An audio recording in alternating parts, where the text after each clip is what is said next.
Everybody home, suara kita disinari oleh kasih dan cinta. Dan buat kalian yang pertama kali terdampar atau kesasar di video ini, aku si pembisik kartu, aku tinggal di Belanda dan di Thailand. Dan buat kalian yang selalu senantiasa mensupport channelku ini, banyak cinta buat kamu atau kalian. Oke, hari ini kita mau masih membahas tentang kasus Subang sampai akhirnya nanti mudah-mudahan dalam waktu secepatnya, yakni di bulan Januari 2022 ini pelakunya akan segera dirilis gitu kan.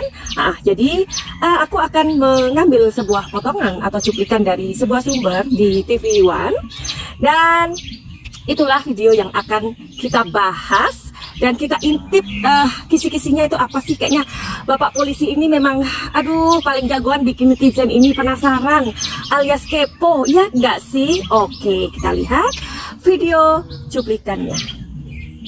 Saya mau menjelaskan ya, kebetulan yang data yang kita dapatkan adalah dari salah seorang saksi yang pada saat itu melihat. Nah, cuma yang kita sepakati bersama bahwa kejadian ini kan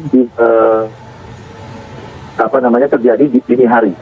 Nah, sehingga mungkin ini yang terlihat oleh dari saksi yang melihat dari belakang, dan itu yang diingat. Oleh karena itu kita temukan saksi tersebut, lalu kita minta yang bersangkutnya mendescribe, ya, menggambarkan, dan didapatlah sketsa seperti ini dari yang saksi yang sudah kita minta keterangan. Demikian. Saksi yang melihat ini kapasitasnya sebagai apa, Pak? Keluarga, tetangga, warga setempat, atau bagaimana, Pak?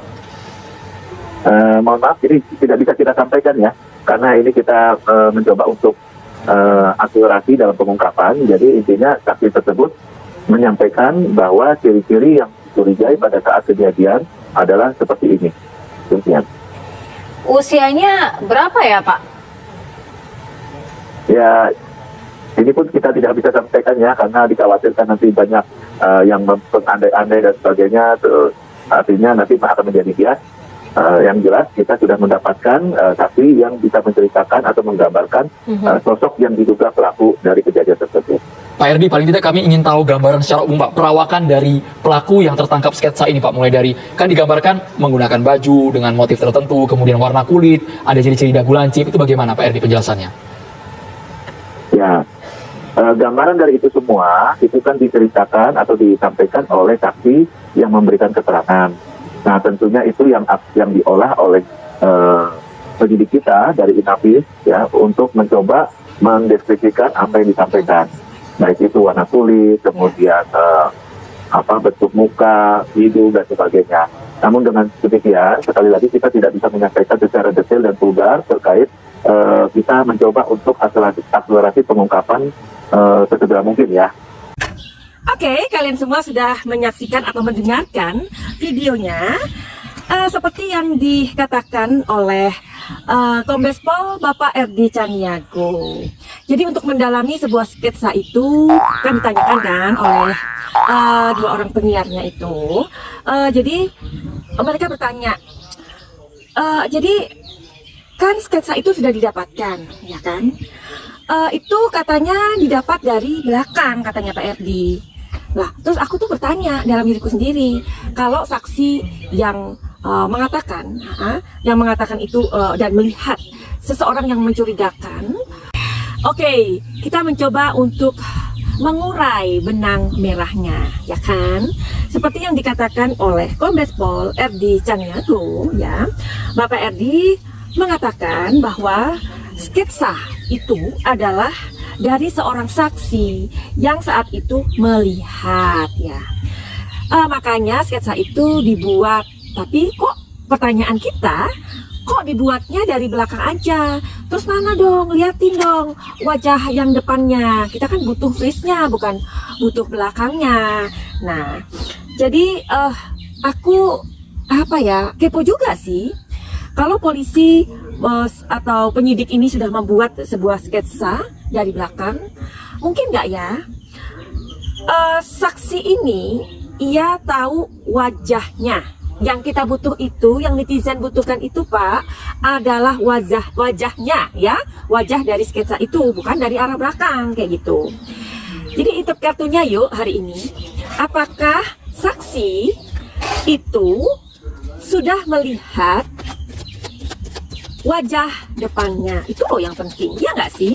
Karena secara Pak RD ini dari yang kita ikutin itu tadi, oh my god, penuh rahasia ya. Iya, jadi sebenarnya sih aku secara pribadi bisa mengerti banget ya. Kenapa? Karena supaya tidak membias ya. Itu benar sih.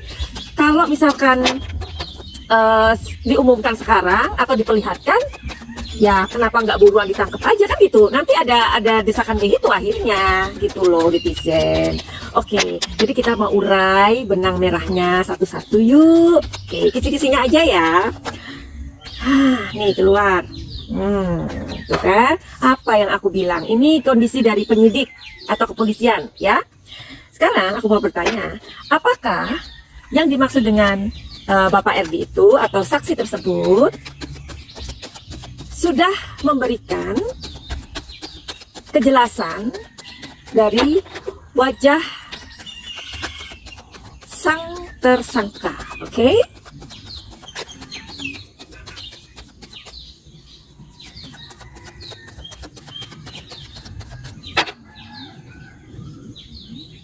Oh, dua nih. Oh, 3 men. Oh my god, look at this. Oke. Lihat. Pasti kalian penasaran kan? Apa? Oh my god. Oke. Karena tadi kita lihat videonya kayaknya penuh rahasia ya. Bapak RD ini, tapi aku sangat menghargai kepolisian ya, makanya yang akan aku berikan ini hanya kisi-kisinya aja ya sayang ya. Jadi seperti penyidik atau kepolisian mengatakan bahwa mereka tidak mau terlalu vulgar. Kenapanya kalian sudah mendengarkan sendiri melalui video itu, oke? Yes. Jadi seorang saksi ini yang memberikan sebuah sketsa, di mana sketsa itu hanya ditunjukkan dari belakang saja ya, seperti ini ya Cin ya, seperti model rambut yang ke-Korea-Koreaan gitu loh, ya kan? Kalau dia sudah mengatakan atau bisa memberikan sebuah keterangan, jadi bentuk kepalanya tuh begini Pak Polisi, nah jadi rambutnya itu agak-agak begini, nah kupingnya itu mungkin sedikit atau setengah seperti elf itu apa sih, elf itu yang kupingnya panjang, ternyata enggak kayak gitu ya. Oke, jadi anyway, tidak berpanjang-panjang, kalau seorang saksi sudah bisa memberikan sebuah keterangan dari belakang, otomatis dia sudah memberikan gambaran wajah dari pelaku. Tuh kan, makanya sabarlah Cin, polisi itu hanya nggak mau gegabah, udah deh percaya. Kalau kalian itu nggak percaya dengan polisi, kalian itu percayanya dengan siapa? Dengan Nak Erot. Nah kan, pasti mas-mas ini yang paling tahu. Oke, jadi jelas ya jawabannya iya.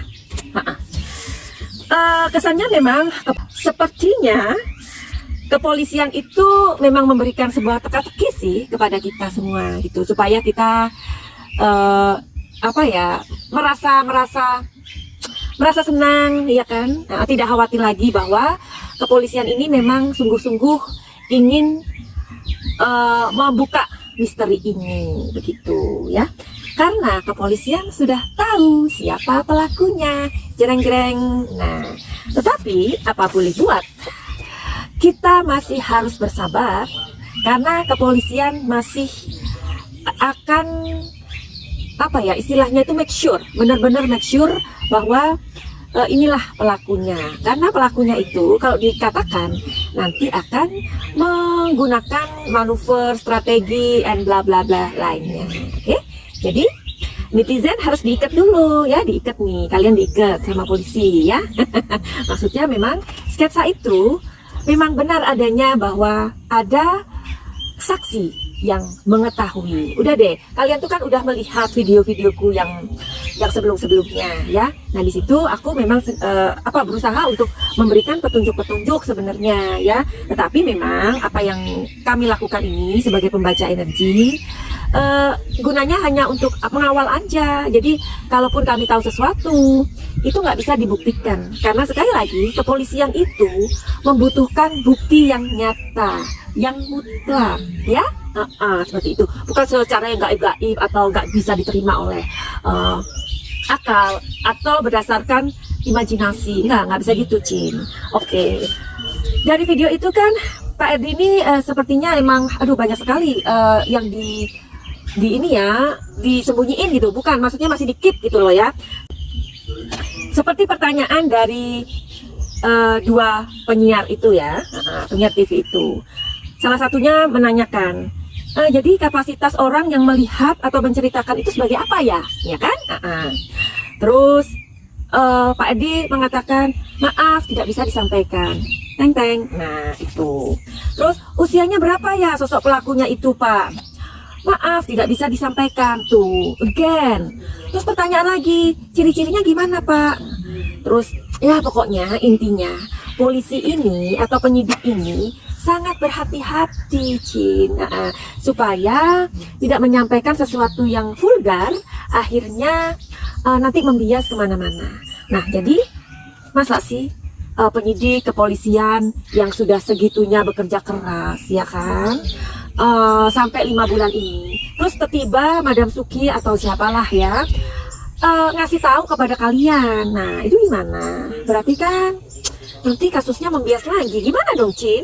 Kita ini jadi serba salah ya. Terusnya kan kita ini makin bertanya-tanya, makin kepo. Netizen itu sudah nggak sabar dan mereka berkata, Pak Polisi, kami tidak butuh sketsa. Yang kami butuhkan adalah kepastian. Iya nggak, Cin? Ya itu tadi ya. Jadi aku tuh juga ngerasa pekewuh gitulah ya, kata orang Jawa itu. Nanti kalau ngasih tahu kalian, kayaknya aku gimana. Sedangkan polisi, penyidik, bahkan melalui Kombes Polisi Bapak RD mengatakan beliau nggak mau secara vulgar agar supaya masalah ini tidak membias. Kan jadinya kita ini jadi salah gitu loh. Maksudnya apa sih? Serba salah akhirnya. Ya nggak sih, Cin? Oke, jadi ada hal yang lebih pengen aku kasih tahu ke kalian. Gini aja deh. Daripada aku ngelancangin ya kan. Tadi kan sudah aku intipkan tuh bahwa kesaksian dari sketsa itu benar adanya. Kalau sudah dilihat dari belakang, berarti dari depannya saksi ini sudah tahu gitu ya. Nah, jadi untuk mengakhiri video ini, aku akan membacakan. Jadi kan setelah Bapak Yosep dan Mas Yoris ini sudah bertemu, berkumpul. Nah, kita mau tahu sekarang. Terus gimana dong, Madam Suki, status dari Danu? Oke, bagaimana posisi Danu? Oke?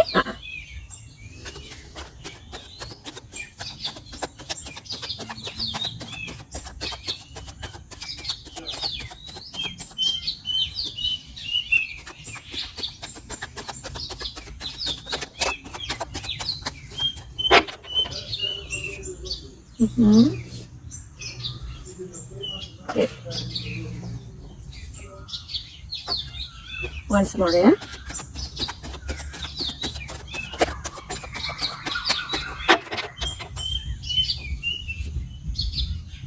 Penasaran kan?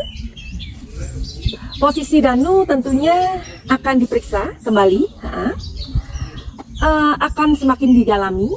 Karena kalau ada seorang saksi yang sudah mengetahui atau memberikan sebuah keterangan melalui sketsa wajah, artinya saksi ini yang potensial ini, akan sketsa ini sudah dibuat dan ada seorang saksi atau 2 orang saksi, something like that, pastinya polisi akan lebih cepat mengetahui itu Danu atau bukan, ya kan? Tetapi Danu tetap akan diperiksa, ya. Jadi Danu harus mempersiapkan dirinya. Jangan stres ya sayangnya. Danu jangan stres. Ambillah energi-energi yang baik dari orang-orang yang mendukung kamu.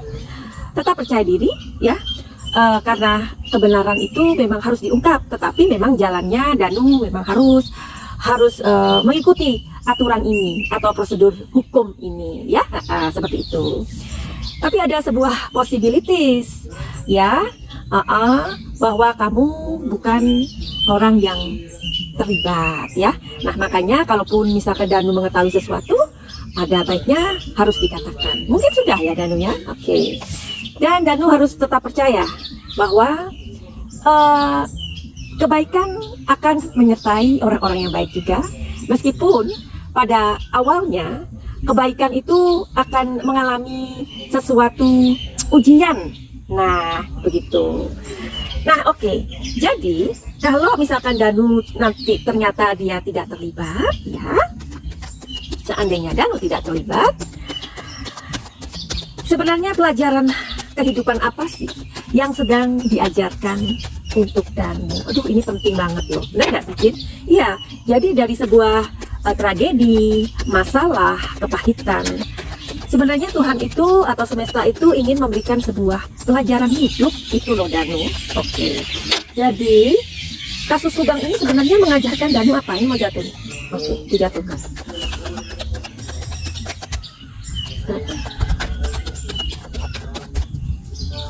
Jari dan jempol tangan digoyang. Ayo dong, kasih like-nya, kasih subscribe-nya jika belum, bukan untuk ngemis-ngemis ya, tetapi untuk membuat aku semakin bersemangat. Yuhu! Oh my god, no. Sorry ya. Terlalu banyak.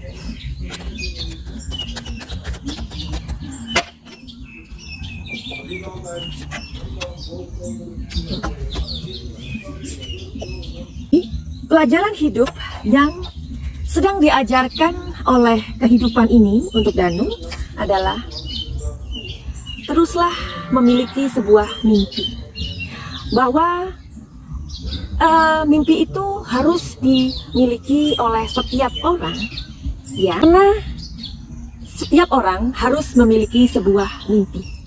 Mimpi adalah sebuah harapan. Jika manusia tidak memiliki mimpi, artinya sama dengan tidak memiliki harapan, ya kan? Nah, sesulit apapun kehidupan yang sedang kita jalani, tetaplah kita mempunyai mimpi. Everybody has dream. Oke, jadi semua orang itu perlu mempunyai mimpi. Setiap orang harus mempunyai mimpi. Jadi jangan pernah takut untuk bermimpi, ya. Oke. Jadi buat Danu, kamu mempunyai sebuah mimpi yang besar. Jadi kamu jangan putus asa. Dengan kondisi ini justru membuat kamu lebih dewasa. Jadi buat Danu, dalam kasus Subang ini, buatlah dirimu belajar menjadi laki-laki dewasa yang punya kepribadian tangguh. Nah, ini keluar nih. Nah, jadi mungkin saat-saat ini atau sebelum kasus ini, Danu adalah pribadi yang menurut aja ya, sukanya nurut gitu, suruh sana nurut, suruh sini nurut gitu ya, Danu ya. Oke, jadi untuk saat ini adalah ujian terbesar buat diri kamu, tapi percayalah, di balik ujian ini kamu akan menjadi sosok yang tangguh. Nah, jadi Danu, kalau kamu mendengarkan ini, jadi kamu harus fight untuk kebenaran itu. Kalau kamu berada di jalan yang benar, oke? Jadi kamu fight. Kamu bertarung untuk supaya kamu tidak mendapatkan masalah di kasus ini. Kalau kamu memang tidak ada hubungannya dengan sebuah rentetan kejadian yang sangat memilukan ini, mengerti ya? Jadi Danu harus membela dirinya sendiri, oke? Begitu Danu. Jadi kamu jangan melihat siapapun lagi, oke? Yang ada sekarang adalah kamu, diri kamu, dan pengacara kamu, dan orang-orang yang mendukung kamu. Tapi kamu harus menjadi seperti orang yang pakai kacamata kuda, ya. Jadi kamu nggak perlu kasihan ini, nggak perlu kasihan ini. Jadi kamu jangan melihat itu semua. Kenapa sih kamu harus bertarung? Kamu harus membela dirimu sendiri. Kenapa? Karena kamu memiliki jejak-jejak di sana yang barangkali entah itu secara tidak sengaja atau apalah itu, ya. Atau kamu mungkin memang diikut andilkan. Danu harus bisa membela dirimu sendiri, jangan melihat ke kiri dan ke kanan lagi, lurus, oke? Jadi kamu harus percayakan bahwa kasus ini akan bisa selesai dengan tuntas kalau orang-orang yang terkait itu menjadi pribadi-pribadi yang jujur apa adanya. Oke, begitu saja. Buat kalian yang mempunyai masalah dengan kehidupan kalian, apapun itu, pekerjaan, rumah tangga, trauma, silakan menghubungi Madam Suki. Gimana caranya?